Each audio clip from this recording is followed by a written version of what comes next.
cordial saludo a todos los asistentes que se están conectando a este webinar. Para nosotros, el Grupo Atlas, es muy importante que ustedes han deseado participar en este importante tema que nos acoge a todos.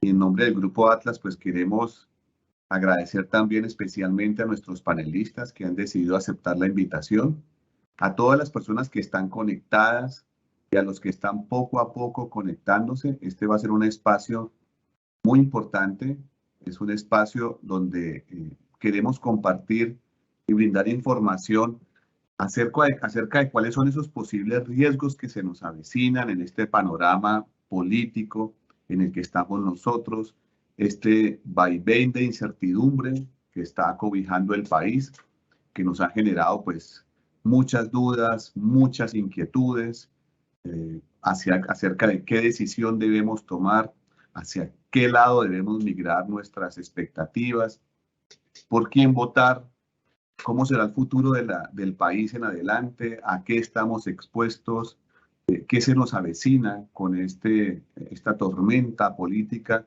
Estamos siendo invadidos frecuentemente durante todo el día de mensajes de los candidatos, precandidatos, grupos políticos que hablan un poco de del país que quisieran tener, del país que prometen, pero de eso pues ya hemos recibido bastante durante muchos años, y creo que esta vez el entorno político pues más que nunca hace necesario que se tomen buenas decisiones desde el punto de vista personal, pero también desde el punto de vista organizacional.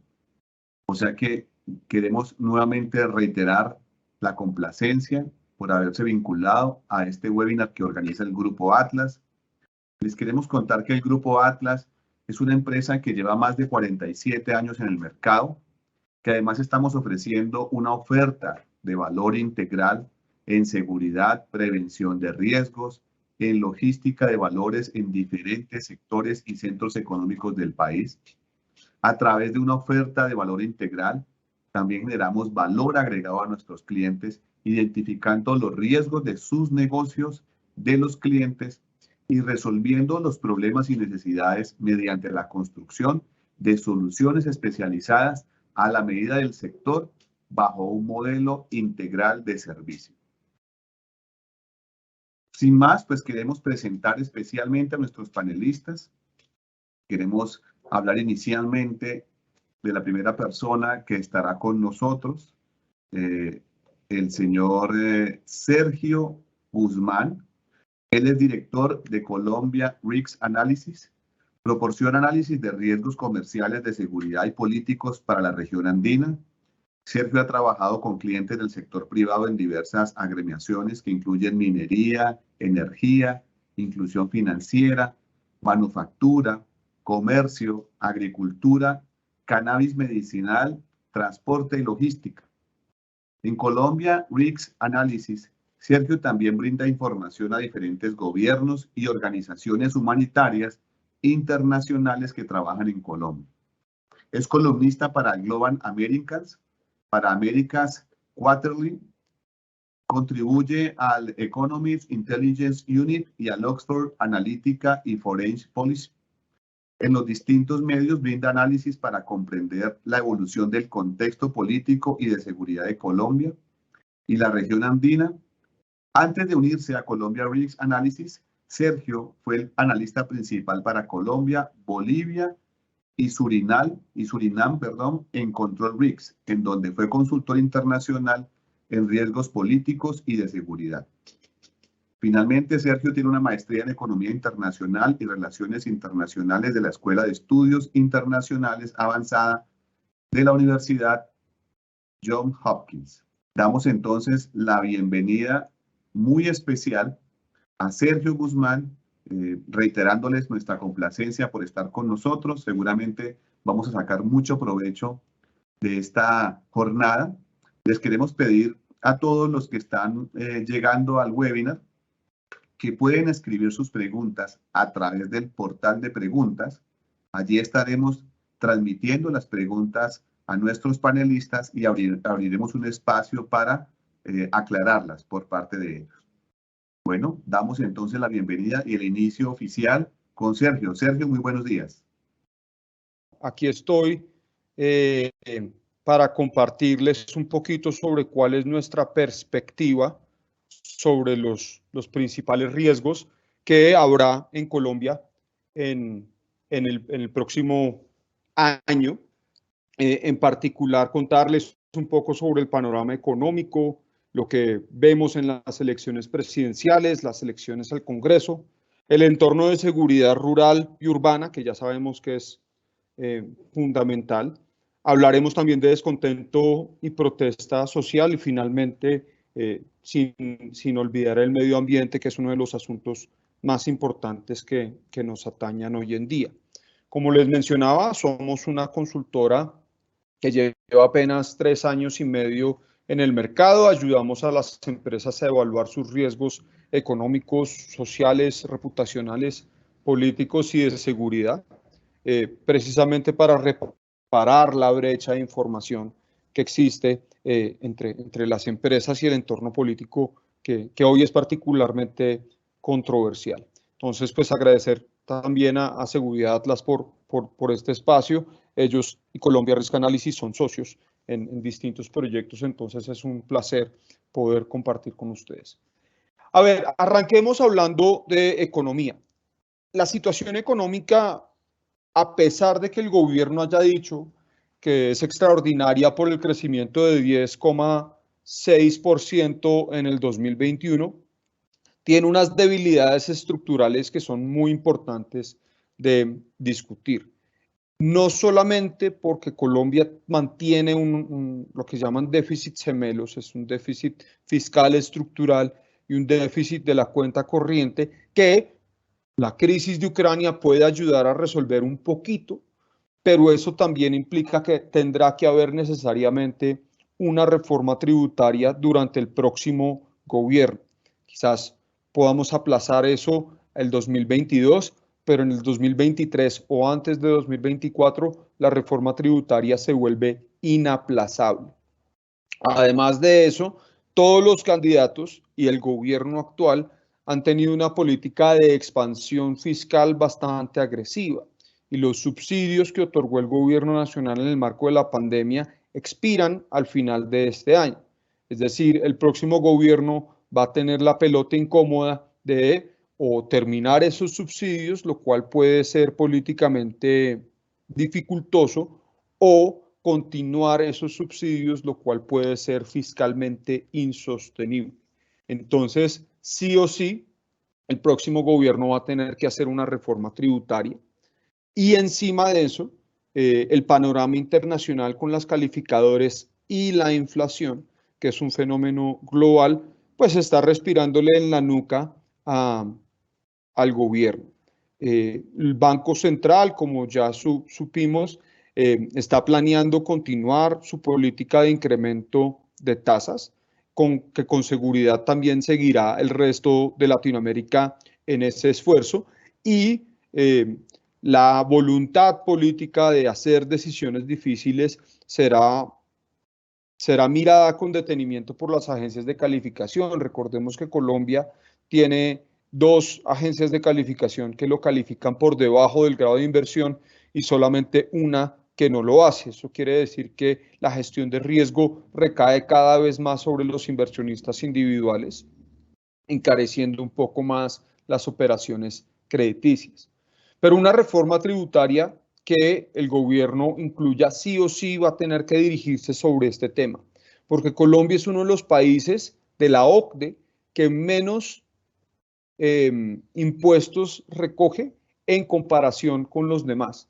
Entonces, sí o sí, la próxima reforma tributaria va a tener que reparar esta brecha de dónde vienen los ingresos, y eso es lo que va a hacer más políticamente sensible de todo. Recordemos que el paro del 2021 pues tuvo un origen en una reforma tributaria que pues fue muchísimo más allá de solamente unas diferencias en una reforma tributaria, pero la reforma tributaria fue un detonante muy importante de ese paro. Y en este momento, y ya vimos, a pesar de que el gobierno incrementó el salario mínimo, la inflación se está comiendo ese ingreso adicional que muchos colombianos recibieron este año. El encarecimiento del petróleo no solamente va a ser positivo fiscalmente para Colombia, pero también va a encarecer todos los productos, entendiendo por supuesto que el 80% de la carga del país se maneja por camión y por carretera. Entonces eso todo consume gasolina y todo eso va a contribuir a un encarecimiento de los precios de los alimentos. Y los precios de los alimentos correlacionan muy fuertemente con las protestas sociales y recordemos justamente que el DANE ya certificó que 30% de los colombianos no están comiendo 3 comidas al día. Antes de la pandemia, cerca del 90% sí comían 3 comidas al día, entonces esto se va a ver reflejado en una mayor ansiedad sobre la inflación y el costo de vida por parte no solamente de los ciudadanos y los consumidores, sino en particular lo que los votantes van a traer a las urnas. Y en las urnas justamente se va a decidir pues quién es el presidente el 29 de mayo y quién es el Congreso este domingo. Y esta es la imagen, digamos, presidencial. En este momento tenemos cerca de 28 candidatos y ustedes pueden pensar que eso es mucho, pero pues tengan en cuenta que en noviembre había más de 79 candidatos. Entonces yo creo que este embudo, de cierta manera, es un progreso. Puede no verse así, puede no sentirse así, puede que tengamos mucha ansiedad, pero sí muestra que el sistema está de cierta forma funcionando. Ahora, el sistema está cambiando, la estructura de las elecciones está cambiando significativamente porque ahora es la primera vez que tenemos efectivamente un sistema, unas tres vueltas electorales. Y precisamente la atención que se le ha dedicado a las consultas interpartidistas está quitándole atención a las elecciones al Congreso y particularmente a muchos candidatos al Congreso que dependen de votos de opinión y no de votos de maquinaria para elegirse. Pero lo que también nos va a empezar a arrojar un poco el panorama no va a ser que tanto importa quienes queden en las consultas, sino quienes desistan de sus candidaturas individuales. Ingrid Betancourt, Oscar Iván Zuluaga, Luis Gilberto Murillo, incluso el mismo Luis Pérez, tienen unos márgenes en las encuestas que pueden hacer la diferencia para quien vaya a quedar entre el segundo y tercer lugar de llegar a una segunda vuelta. Entonces, esto también va a jugar un papel determinante en eso. Y bueno, y las encuestas en este momento están brindando información, pero no se sabe qué tan útil, porque algunas encuestas hacen escenarios, algunas encuestas miran distinto a los candidatos, ya sea de las consultas o los candidatos que opta por la primera vuelta. Entonces, todavía falta esclarecer un poquito más. Sin embargo, lo que sí nos dicen las encuestas son varias cosas. En Colombia Risk Analysis nosotros hacemos un índice agregado de encuestas, tanto de favorabilidad presidencial como de intención de votos de los candidatos. Y el índice de favorabilidad presidencial nos arroja el siguiente dato que me parece muy importante. En primer lugar, el presidente Duque ha caído significativamente en favorabilidad desde abril del año pasado. Sin duda el paro influyó en esto y su favorabilidad se encuentra cerca del 31%. Entonces, el presidente Duque no necesariamente va a endosar o va a ayudar a elegir a un candidato. Antes, su apoyo les puede restar un poco de apoyo de cara a una primera o una segunda vuelta. Y lo que las encuestas nos dicen es que pues, si Petro va liderando de una forma significativa las encuestas, seguido por Rodolfo Hernández, quien de cerca es seguido por Fajardo, y allí es donde la cosa empieza a ponerse interesante porque entre Fajardo y los demás candidatos están como más o menos en el margen de error de algunas encuestas. Entonces sí es una carrera que está un poquito más apretada de lo que la gente pretende. Y si bien hace 6 meses nosotros decíamos que era muy probable que Petro tuviera un lugar en una segunda vuelta, hoy prácticamente está asegurado su participación en una segunda vuelta. y va a depender mucho quién es su contrincante en una segunda vuelta, de cuál puede ser el escenario allí. Pero lo que sí es claro es que tanto contra Óscar Iván Zuluaga como contra Federico Gutiérrez, las encuestas sugieren que Petro les gana con un amplio margen. Entonces, el nivel de hartazgo sobre el actual gobierno va a ser un punto muy importante para observar de cara a la primera vuelta. Y como les venía diciendo, esta es una elección que ha tenido varias fases. Ya pasamos la primera, este domingo pasaremos la segunda y empezaremos precisamente a ver si hay candidatos que salen de la contienda porque su propósito era llevar a su partido a la línea final, a que conservasen una participación importante en el Congreso y ver precisamente a qué candidatura adherirse. Allí esas adhesiones de último momento, recordando que tienen hasta el 18 de marzo, el próximo viernes, para inscribir candidaturas, una maga que está haciendo, por ejemplo, muy hábilmente Germán Vargas Lleras de último momento, pues eso también nos va a esclarecer cuál es el panorama electoral. Y una cosa que sí hay que tener en cuenta, y creo que Andrés va a hablar de ello también, es la posibilidad de que la elección, si es bastante reñida, si es bastante cercana, pueda suscitar llamados de fraude electoral por parte del perdedor. Quién sea el perdedor puede importar, pero de todas maneras yo creo que el camino está allanado, se ha hecho en Estados Unidos, se hizo en Perú, se hizo también, se está haciendo también en Brasil, el llamado de que si cierto candidato no gana, pues obviamente tuvo que haber un fraude electoral, ya sea por parte de Rusia o que tuvieron que ver inmigrantes venezolanos allí o que las autoridades mismas están interviniendo para favorecer a algún candidato. Entonces la disputa estará allí y yo creo que ahí, digamos, hay un paralelo importante que puede tener Gustavo Petro con Andrés Manuel López Obrador, el presidente de México, quien en el 2006 alegó que se fraguó un fraude en su contra y pues llamó a manifestaciones en el Zócalo, ¿sí? Ahora, en cuanto a las elecciones de este fin de semana, yo creo que hay varias cosas que tener en cuenta y esta elección nos va a decir unos elementos muy importantes. El primero es que los partidos saben que están perdiendo la favorabilidad y la confianza de las personas. Los partidos políticos y el Congreso son las dos instituciones con mayor desfavorabilidad después de las FARC y el ELN. Eso no es un dato menor. Y los partidos políticos y el Congreso se han percatado de esto, razón por la cual el 48% de los miembros del Congreso no están buscando, del Senado, no están buscando reelección, por ejemplo, y están incluyendo en sus listas de candidatos celebridades, actores, deportistas famosos, influenciadores de redes sociales, para tratar de ser un bálsamo y tratar de mostrar un cambio.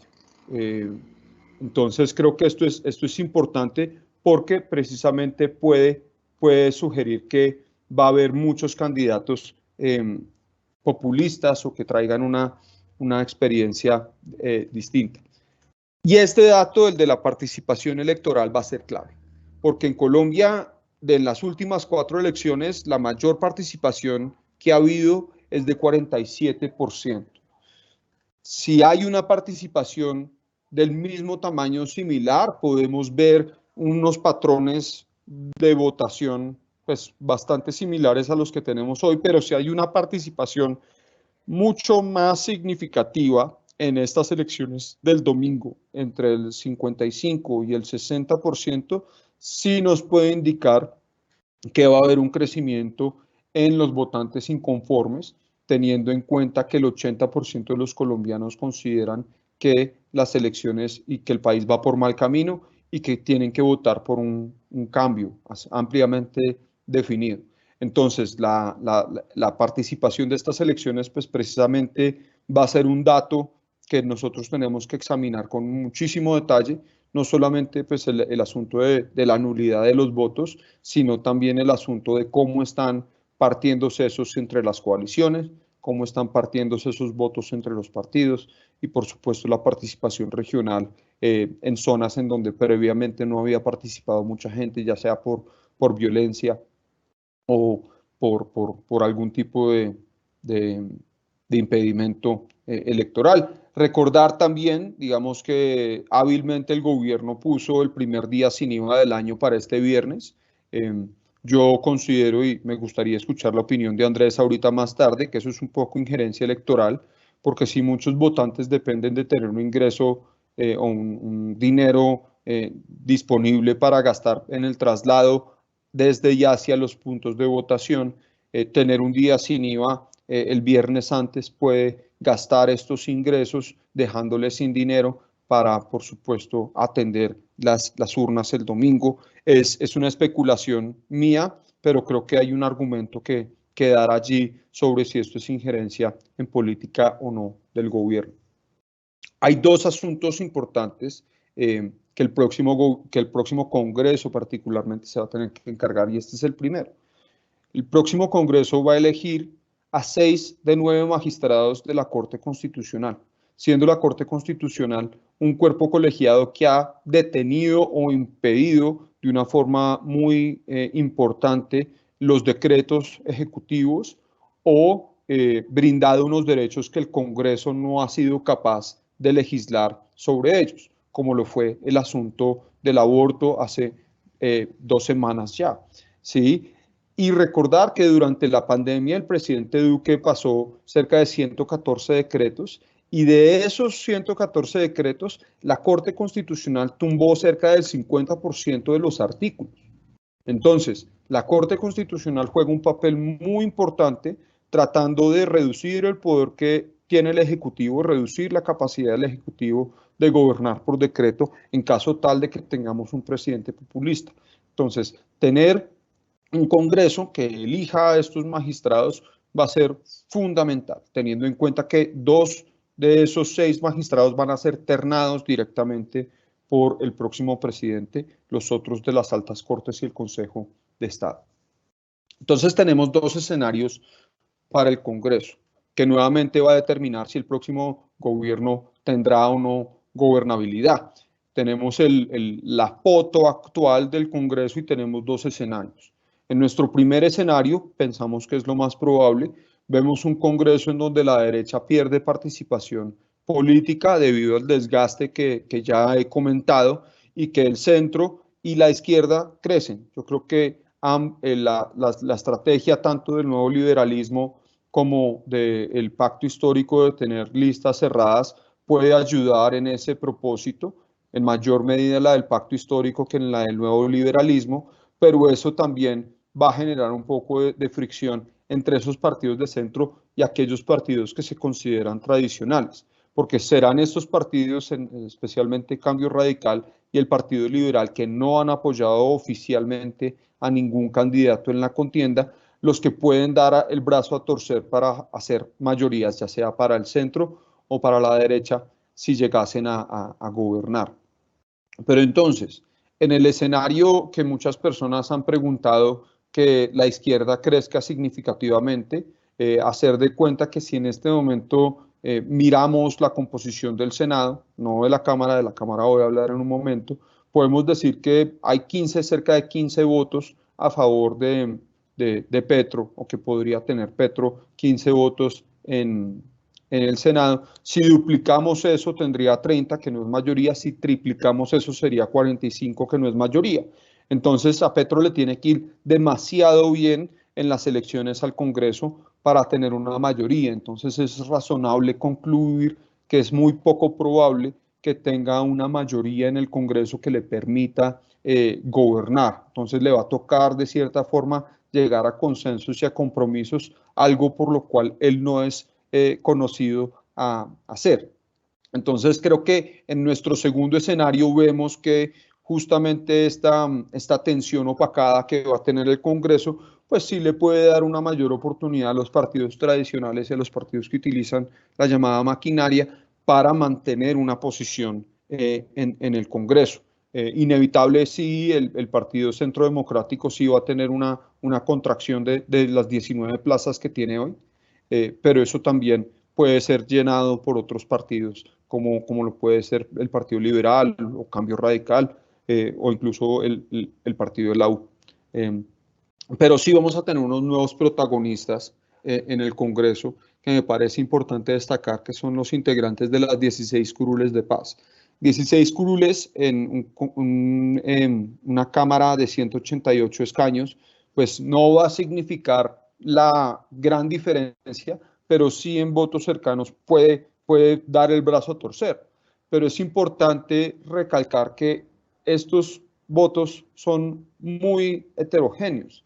No es claro cómo estas diferentes candidaturas de grupos de víctimas, de afrodescendientes, de personas que discutiblemente tampoco son víctimas y representan a partidos políticos tradicionales cobijados bajo un estatuto de víctimas laxo, pues puedan votar de cierta manera. Entonces yo no colocaría todas estas 16 curules en el bando de la izquierda, porque yo creo que ahí hay unas complejidades que todavía no estamos empezando a entender y por los próximos 2 periodos legislativos no lo tendremos muy claro. Lo que sí es importante recalcar es que la erosión de las condiciones de seguridad en zonas rurales, de las que voy a hablar en un momento, sí están generando mayores impedimentos para que estas personas acudan a las urnas. La misión de observación electoral ya ha hecho varios informes al respecto y se muestra muy preocupada por los índices de violencia electoral que puedan ocurrir en el marco de estas elecciones, y ya hemos visto que en algunos de estos lugares pues hay personas que no participarán porque tienen susto. Entonces, depende mucho de qué tanta gente participe este fin de semana. Vamos a ver si ellos consideran que están aprovechando sí, esos espacios democráticos que se han abierto o si no. Y sería una verdadera lástima que no hubiera una participación amplia, pero también supongo que tiene mucho que ver con la situación de violencia. Y en ese aspecto yo creo que hay dos puntos importantes en cuanto a las percepciones de seguridad. El primero tiene que ver con la percepción de seguridad en zonas urbanas. Y los ciudadanos y las encuestas sugieren que hay una mayor cantidad de personas que se sienten muy inseguros o inseguros en las ciudades. Y esto es preocupante porque precisamente los alcaldes están tratando de mostrar a punta de fuerza y a punta de policía cómo controlar estos problemas que tienen unas raíces muy profundas sociales relacionadas a la inflación, relacionadas al desempleo, relacionadas a la informalidad y relacionadas, por supuesto, al coletazo de la pandemia que todavía no hemos resuelto. Sin embargo, estas percepciones de inseguridad sí van a afectar de una forma desmedida el turismo. Y el turismo, el gobierno lo ha presentado como uno de los pilares de la reactivación económica, y particularmente en un contexto en donde el peso está devaluado, se vuelve muy atractivo para los turistas internacionales acudir a Colombia. Pero justamente estar en esta lista del Departamento de Estado que dice no viajen a Colombia no va a permitir esa reactivación y ese renacimiento del turismo esperado después de la pandemia.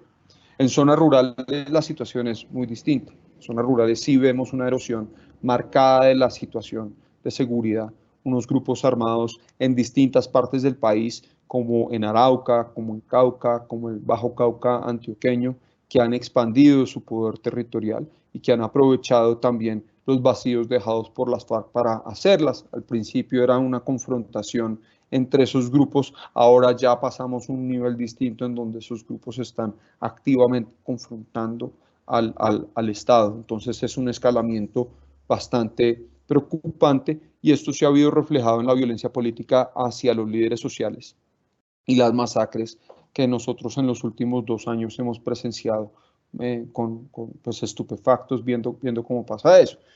El punto es que tampoco el asunto del narcotráfico ha disminuido. De hecho, la captura o entrega de Otoniel, si se quiere, no ha ayudado a reducir la producción, no ha generado un cambio en la producción de coca que tiene Colombia, y tampoco en las dinámicas del mercado fundamentalmente. Aunque varios candidatos presidenciales han sugerido un cambio, es muy poco probable que Colombia pueda unilateralmente cambiar la política antidrogas de Estados Unidos o de otro país por así decirlo, y no vamos a ser parias en ese sentido. Pero entonces, desafortunadamente, pareciera que estamos condenados a que esta situación continuase durante el próximo presidente, sea quien sea.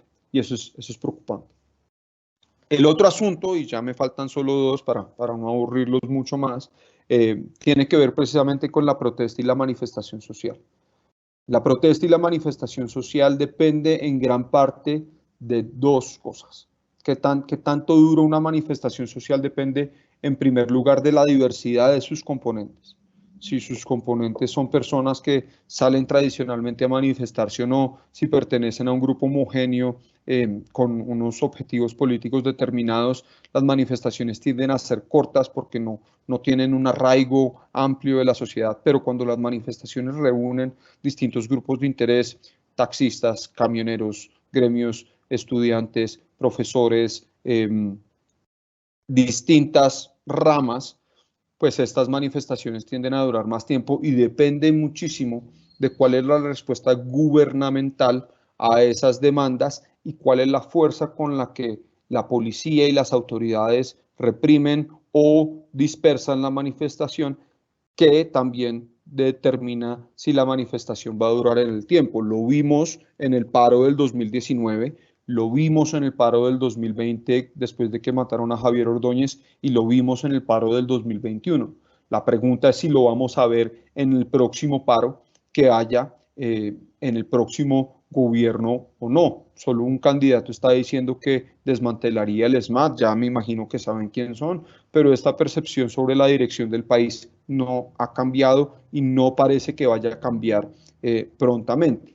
Lo que sí puede llegar a cambiar es los puentes de confianza que tiene la próxima administración con sus opositores, con quienes se manifiestan en contra de la administración, porque existe una enorme desconfianza de los ciudadanos hacia, ya vimos por ejemplo que los indicadores de favorabilidad de la policía han bajado significativamente, de todas las instituciones, la Defensoría del Pueblo, la Fiscalía, la Procuraduría, la Contraloría han bajado significativamente. Entonces, la institucionalidad de Colombia no está respondiendo adecuadamente a las demandas que le hacen las personas en la calle y eso puede afectar o persuadir a los manifestantes a nuevamente tomar banderas, ya sea después de que un candidato llame fraude electoral en los próximos comicios o en los primeros 100 días del próximo gobierno, pase lo que pase. Nosotros esperamos que haya protestas quizás en septiembre, octubre, noviembre de este año, pasados un poco los 100 días de la próxima administración, como una demostración de fuerza, particularmente a la luz de la presentación del Plan Nacional de Desarrollo, el presupuesto para el año entrante, cosas de ese estilo pueden ser unos puntos importantes. Y allí, por ejemplo, para empresas como Seguridad Atlas y sus clientes, es importante que las empresas tengan planes de contingencia, planes de aprovisionamiento para estos eventos y dependiendo de la magnitud de esos eventos se pongan y se empleen estos planes de contingencia y mitigación para que no nos coja sorprendidos como parece ser que nos cogió el paro del 2021. Entonces, va a haber protestas, hay que prepararnos mejor para esas protestas. Para el otro tema que nos toca prepararnos mejor, y con este es el tema que me gustaría terminar, es el calentamiento global. Porque precisamente Colombia es uno de los países con mayores vulnerabilidades al cambio climático. El hecho de que el 80% de la carga del país se maneje por carreteras la hace particularmente vulnerable a los deslizamientos. Ya vimos, por ejemplo, que esta semana cerró el túnel de la línea precisamente por ese aspecto y el país no puede ser, digamos, tan dependiente de una arteria principal para poder manejar su comercio exterior. Eso, por supuesto, tendría unas implicaciones inflacionarias muy importantes y en ese sentido yo creo que tanto el cambio climático, la transición energética y la infraestructura son puntos centrales sobre los cuales no hay una disputa política fuerte. Es decir, todos los candidatos en mayor o menor medida apoyan que haya más infraestructura, apoyan que haya planes de transición energética y apoyan que haya unas políticas claras sobre el calentamiento global. Pero la capacidad del gobierno de implementar esas cosas depende muchísimo de la continuidad que se le vaya a dar al programa del gobierno actual y las mejoras que tenga. Si llega un candidato y dice yo voy a tomar la política de transición energética, la política de hidrógeno que ha implementado este gobierno juiciosamente a mi juicio, y va a hacer su propia política, pues ahí podríamos perder un tiempo muy valioso. Pero acá yo sí creo que el sector privado tiene algo muy importante que aportar, porque el sector privado tiene políticas de sostenibilidad que está implementando independientemente de lo que diga la regulación, porque está, digamos, en la onda de todo el ámbito internacional. El sector de construcción, que por supuesto también ha incrementado esto, y particularmente relevante a la luz de la guerra entre Ucrania y Rusia, es cómo el sector agropecuario empieza a reducir su dependencia en los combustibles fósiles y en los fertilizantes provenientes de combustibles fósiles para su actividad. Entonces yo creo que ya hay un poco de progreso en ese sentido, pero por supuesto falta muchísimo más. Entonces, con eso, pues quisiera terminar. No me refería al asunto geopolítico, que creo que es bastante importante aquí, pero me encantaría aprovechar el tiempo de las preguntas para dirigirme sobre cualquier pregunta o comentario que pueda haber en ese sentido. Entonces, nuevamente, mil gracias a los compañeros de Seguridad Atlas por invitarme a este evento y estoy ansioso de escuchar sus opiniones. Bueno, Sergio, pues muchas gracias.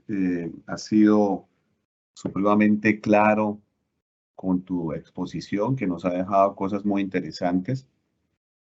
Me parece muy importante lo que mencionas de cómo mostrarnos la conformación del Congreso, cómo podría terminar afectando positiva o negativamente al mandatario de turno. Creo que eso termina siendo muy importante, lo que hace supremamente valioso que estas elecciones que tendremos el 13 de marzo, pues sean igual de importantes que las presidenciales, porque uno muchas veces escucha en la calle que no, lo importante es la del presidente, y a estas las desestiman un poco. Creo que tú lo has explicado muy bien y nos pareció muy interesante. Lo otro es esas recomendaciones que hace de que las compañías tengan que prepararse para esas posibles contingencias que se presenten después de que tengamos la conclusión final de la presidencia. Creo que estos son temas para rescatar y han sido supremamente interesantes. Queremos decirles a los que están vinculados al webinar, a los asistentes, que de este momento pueden hacer sus preguntas en el chat. Por favor, pueden escribir, si ustedes quieren, escriben el nombre, la ciudad donde están conectados y plantear la pregunta que con mucho gusto Sergio pues podrá aclararla. Mientras que la gente empieza a colocar sus preguntas, Sergio, yo quisiera iniciar este panel de preguntas con la primera, y es, ¿cómo podría no, si consideras que la guerra que está viviendo actualmente Ucrania pueda tener algún impacto y pueda modificar de alguna manera el aspecto y el panorama electoral que se nos avecina? Esa es una pregunta muy interesante. Yo creo que precisamente estamos viendo unos debates entre Gustavo Petro y Sergio Fajardo en redes sociales sobre si se debe condenar o no a Rusia, sobre cómo balancear esa tensión geopolítica que también existe con Estados Unidos. Yo pienso que en este sentido es muy fácil. Vladimir Putin lanzó una invasión a Ucrania y esa invasión ha sido producto de crímenes de guerra cometidos por fuerzas rusas y adscritas a Rusia contra infraestructura civil, contra civiles mismos. Condenar eso no debería ser controversial, condenar eso no debería ser difícil, sin embargo, para el candidato Petro parece que sí es un asunto que le genera ansiedad y que le causa preocupación sobre cómo va a interferir con Rusia. Yo creo que directamente Colombia no es una amenaza para Rusia ni Rusia para Colombia. Colombia ha sido ya un socio estratégico de la OTAN, algo que, por ejemplo, no tenía Ucrania en su momento. Y Colombia ha sido relativamente cauteloso con sus aproximaciones a Venezuela. Con Venezuela nosotros tenemos nuestro próximo conflicto, pero ahora Estados Unidos está tratando de utilizar a Venezuela como una fuga, como una válvula de escape a su demanda de gas ruso, que ocupaba cerca del 0,6% de la demanda de petróleo de Estados Unidos. Para su referencia, Colombia ocupa el 3% de las importaciones de petróleo de Estados Unidos. Entonces, yo creo que allí, digamos, ese cambio de matriz de Estados Unidos hacia Venezuela puede ser incluso productivo para reducir el ánimo de conflicto que pueda tener Venezuela contra Colombia, pero por supuesto va a enardecer a Rusia. Y Rusia lo que sí tiene es una capacidad en asuntos digitales y ciberespionaje y ciberataques que ya nos ha puesto en jaque varias veces en Colombia. Y le voy a recordar 3 ocasiones en donde esto sucedió. El año pasado infiltraron el Comando Central del Ejército desde bases ubicadas en Venezuela. Esto fue algo admitido por el Ejército, por el ministro de Defensa, Diego Molano. El segundo fue un ataque a la DIAN, que tiene una proveniencia desconocida, o que no ha sido anunciada, aunque las sospechas abundan que pudo haber sido Rusia, y el ciberataque que ocurrió en el INVIMA hace solo un par de semanas. Entonces yo creo que las vulnerabilidades de Colombia en cuanto a ciberseguridad y ciberespionaje son bastante elevadas, y un actor como Rusia pues podría encontrar que esto es una oportunidad de bajo riesgo para intervenir en un país que ha sido hostil. Pero Colombia no estaba en esa lista que publicó Rusia de países que ellos consideraban hostiles. Entonces yo creo que por ahora, digamos, eso no es un riesgo tan latente. Muchas gracias, Sergio. Bueno, entonces hay una pregunta que nos hace el señor Enrique Ortega. Dice lo siguiente: en el escenario que plantean donde está fuerte Gustavo Petro, ¿cuál sería el panorama más negativo y cuál el más positivo para el país? Yo creo que eso es un poco más competencia de la presentación que va a hacer Andrés, entonces no quisiera, digamos, pisarle los callos allí, pero yo lo que sí pienso es que el entorno de inversión en Colombia bajo una presidencia de Gustavo Petro sería negativo, precisamente como lo es el entorno de inversión en Perú. Con Pedro Castillo, las crisis de gabinete podrían ser frecuentes, la falta de continuidad en política pública podrían ser una amenaza importante. Ya lo vimos, por ejemplo, entre Petro y Peñalosa, la disputa del metro, entre muchísimas otras cosas, y la interferencia del gobierno en asuntos económicos podría al menos mandar unas señales muy negativas al mercado.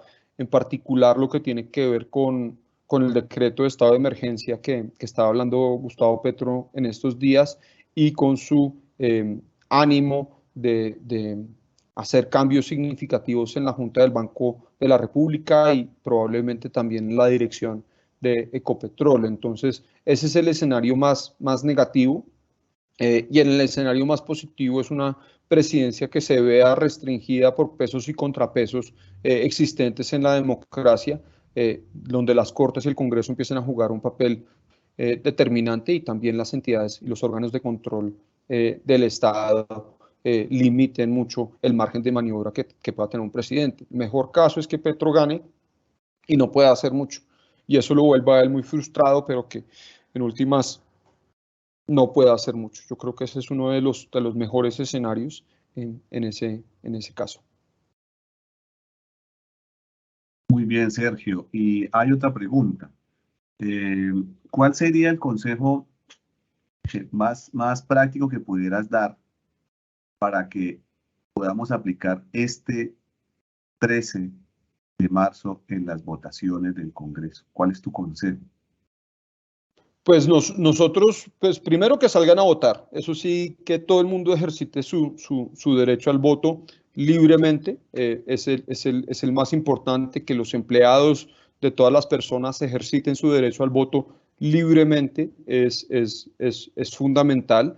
Y después de eso, yo creo que una de las cosas que considero importante es que las empresas tienen que empezar a pensar un poco más cuál va a ser su escenario de interlocución política. Yo creo que esa tarea no es una tarea que hay que dejarle únicamente a los gremios, que ya de por sí tienen un sesgo y un tinte ante la opinión pública y ante distintas esferas de poder que pueden ser negativas. Entonces yo sí pensaría mucho cuál va a ser la interlocución política que tendría mi empresa después del 13, para empezar a pensar un poquito cómo se están moviendo las dinámicas del país, porque recordemos que las personas que van a acudir a las urnas no solamente son votantes, sino también son consumidores y están tomando cada vez una parte más activa en que las compañías a las que ellos consumen, en las que ellos consumen, reflejen sus valores.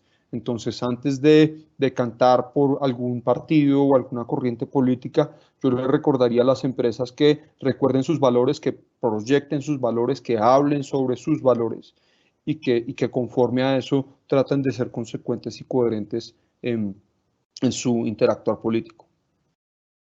Muy bien, gracias, Sergio. De Bogotá, Tatiana Díaz hace la siguiente pregunta. En el caso de que el candidato presidencial Petro sea elegido, ¿cuáles serían los impactos a la inversión extranjera para nuestro país?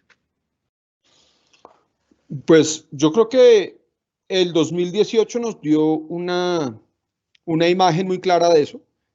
Yo no sé si ustedes recuerdan, pero en el 2019, durante marzo, el gobierno salió a decir, mire, es que la inversión extranjera en Colombia creció 84% en el primer trimestre.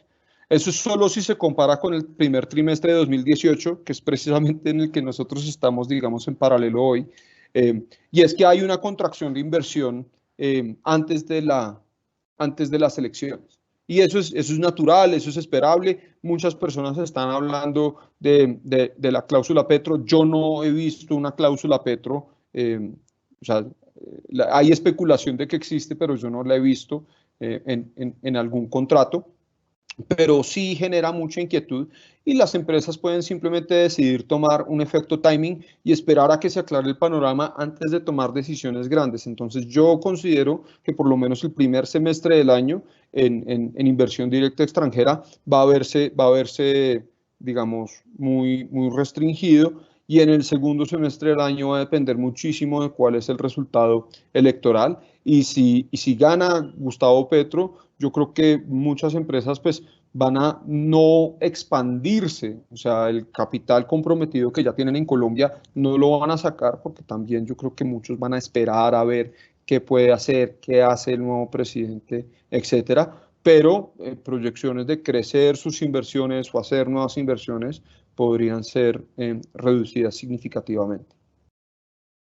Muy bien, muchas gracias. El señor Daniel Gualteros hizo una pregunta, pero tenía que ver básicamente con tu respuesta. Creemos que él hablaba también de las repercusiones para las empresas y obviamente creo que lo acabas de responder. Y tenemos la última pregunta, es la siguiente. De acuerdo al panorama expuesto, ¿habría una prolongada inflación en el país? Sí, y yo creo que la inflación va a tener distintos tiempos. En este momento estamos viendo una inflación, pues no solamente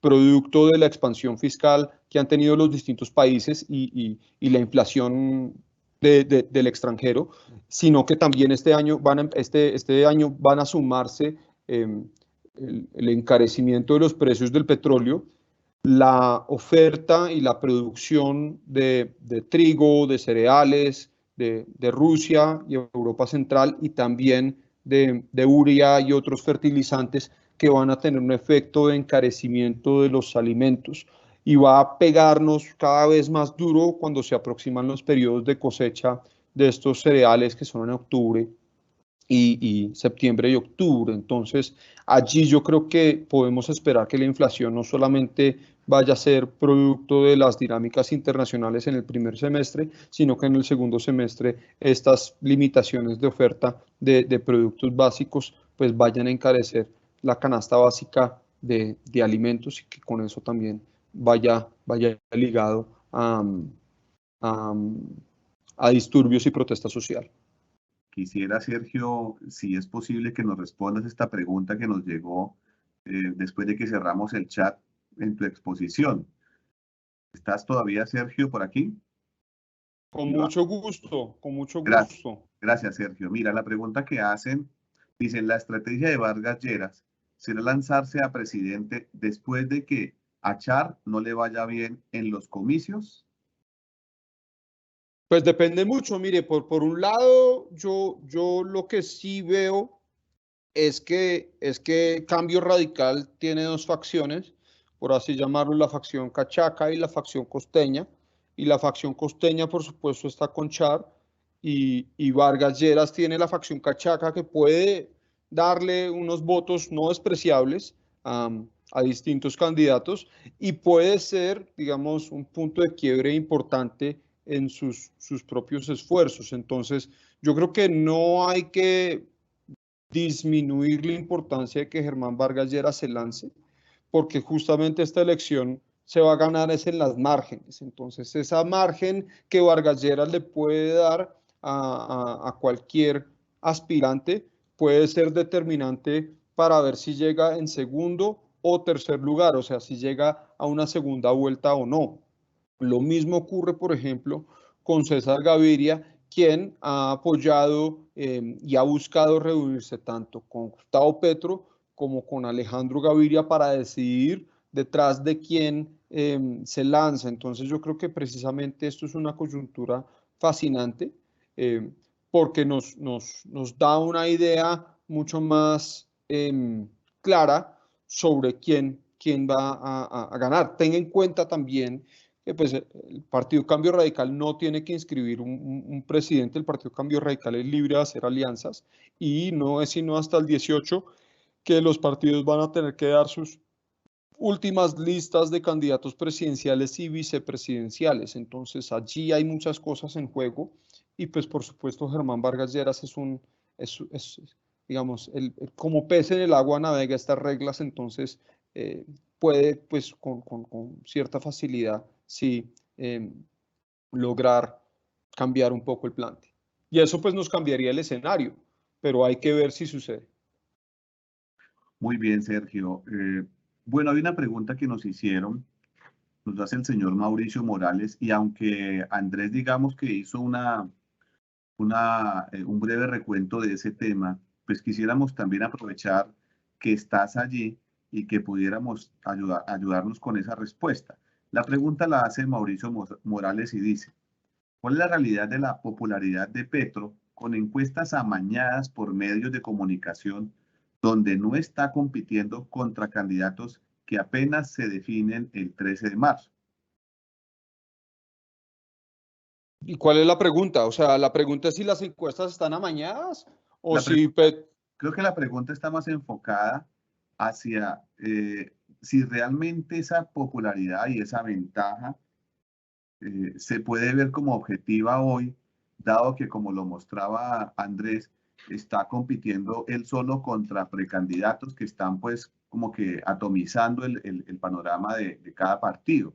Pero si esa popularidad que supuestamente manifiesta el señor Mauricio, pues esa mañana también por los medios, pudiera reflejar una realidad en la medida en que ya se enfrente con los candidatos unificados por cada partido y no como está explosionado hoy. Pues yo creo que ahí hay varios temas y todos son importantes. El primero es que Gustavo Petro es el político que más tiempo lleva haciendo campaña. Eh, Prácticamente lleva 8 años en campaña desde la última elección presidencial. El día después de que perdió la segunda vuelta, inició la campaña de Gustavo Petro y eso indudablemente lo ha colocado a él como el principal opositor político del actual gobierno y entendiendo que pues el 80% de los colombianos piensan que el país va en la dirección equivocada y solamente el 30% de los colombianos aprueban de la gestión del presidente Duque, pues sí hay un rezago de hartazgo que capitaliza con el candidato Petro. Entonces, eso no hay que desconocer. Por otro lado, digamos, las encuestas, yo no creo que estén amañadas, yo creo que pues sí hay encuestas que tienen una reputación más dudosa que otros. Particularmente hay algunas que publican los candidatos en sus redes sociales que no están aprobadas por el Consejo Nacional Electoral y eso es problemático, pero las que sí aprueba el Consejo Nacional Electoral no me parecen a mí problemáticas, pero lo que nosotros hacemos en Colombia Risk Analysis, que es distinto a lo que otras organizaciones hacen, es que juntamos todas las encuestas para tener como una visión mucho más integral. Pero sí hay que entender que ahorita el 13 de marzo, pues va a haber una consolidación del campo, entonces las encuestas van a cobrar una relevancia distinta. Entendamos dos cosas, la candidatura de Iván Duque como aspirante presidencial solo se consolidó después del 13 de marzo y eso también le dio una oportunidad de gastar el dinero de reposición de votos en su primera vuelta, algo que con seguridad van a ser los ganadores de las tres coaliciones que se disputan el domingo. La ola verde también, el movimiento de Antanas Mockus en el 2010, cogió aire o cogió vuelo apenas después de las elecciones al Congreso. Entonces, yo creo que descartar que haya sorpresas, pues no sería importante. Ahora, la pregunta es si la candidatura de Rodolfo Hernández va a perder momentum después del 13 de marzo, porque Rodolfo Hernández es otro candidato presidencial de corte populista que está tratando de capitalizar en el descontento y el hartazgo y el desasosiego con la clase política. Pero Rodolfo Hernández no va a recoger ni un solo voto este domingo, entonces eso probablemente va a hacer que pierda pues impulso y va a dejar mucho mejor posicionado tanto financieramente como estratégicamente a los ganadores de las consultas. Bien, Sergio, por acá hay otra pregunta interesante. Dice, con respecto a las encuestas, ¿qué probabilidad hay de una alianza de los otros sectores públicos para que Gustavo Petro no sea presidente? Esto independientemente de quién vaya a segunda vuelta con él. Yo creo que eso, digamos, las alianzas sí van a ocurrir, depende mucho alrededor de quién. Yo no veo una alianza antes de primera vuelta entre los integrantes de las distintas coaliciones. Mejor dicho, yo sí veo las coaliciones buscar llegar. Lo que yo sí veo, digamos, es individuos como Oscar Iván Zuluaga o Ingrid Betancourt o Luis Gilberto Murillo desistiendo de sus aspiraciones para unirse a una coalición, pero esas campañas individuales yo creo que peligran en este contexto. Es posible que Rodolfo Hernández vaya hasta el final, porque a Rodolfo Hernández probablemente no le quede una elección después de esta en la que participar. Entonces yo sí creo que él se la está jugando toda, entonces veo mucho menos probable que la diera a otra candidatura. Sí, la pregunta que seguía básicamente tenía que ver con eso y el papel que podían jugar Rodolfo Hernández y la candidata Ingrid Betancourt por su, digamos, contexto pues ya anterior que se conoció de ella. ¿Cuál puede ser ese papel que jueguen en una segunda vuelta y hacia qué lado podrían ellos pensar en adherirse? Pues yo veo a Rodolfo más pegado a los candidatos de derecha y veo a Ingrid Betancourt dependiendo quién es el candidato de centro adhiriendo. Em, Aunque Ingrid Betancourt, acuérdense, apoyó a Gustavo Petro en el 2018 contra el actual presidente Duque, y su antagonismo con Alejandro Gaviria y César Gaviria y ese grupo político, pues harían mucho menos probable que Ingrid adhiera en el evento tal de que Alejandro Gaviria ganara la coalición de centro. Pero nuevamente es algo que el domingo vamos a, a detallar mucho más de cerca. Pero yo sí creo que Ingrid Betancourt, pues después del domingo, pues no figura. Bien, estamos nuevamente planteando que las personas que deseen hacer preguntas, mientras que logramos la conexión con Andrés, que hemos tenido dificultades, pues si quieren hacerle preguntas nuevamente a Sergio, aprovechar este espacio para que Sergio nos siga dando pues sus interesantes puntos de vista de este panorama político.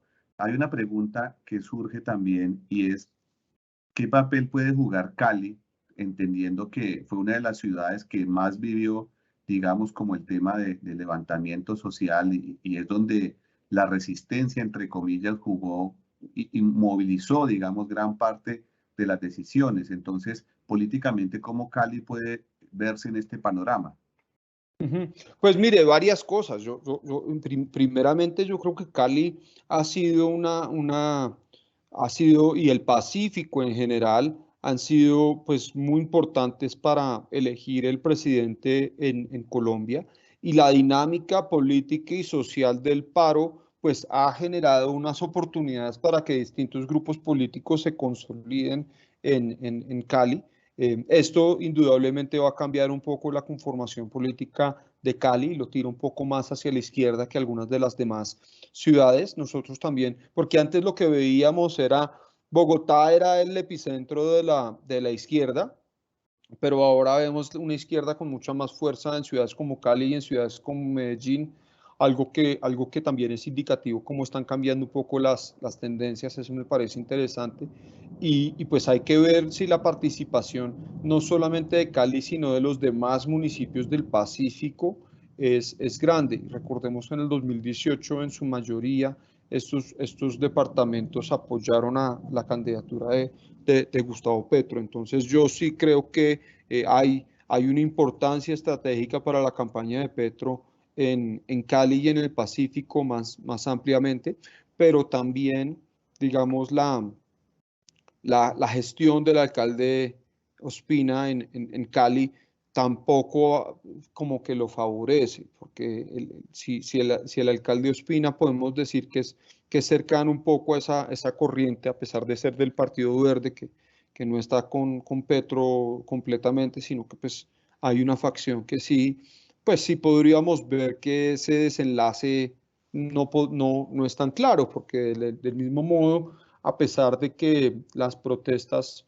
generaron una consolidación de la izquierda, también generaron el efecto contrario en la derecha, en donde hay una derecha cada vez más radical, donde hay candidatos a la Cámara en el Valle del Cauca que están utilizando un lenguaje pues, que considero yo inapropiado para una campaña, pero unos tonos, una forma de referirse a sus contradictores que pues dan miedo, pero que al mismo tiempo reflejan un sentir bastante fuerte. Entonces esa polarización que existe en Cali junto con una política de uso de armas o con digamos, laxo el tema de las armas, pues sí me genera a mí una preocupación bastante importante, no solamente sobre el futuro político de Cali, sino sobre la violencia que pueda existir en esa ciudad.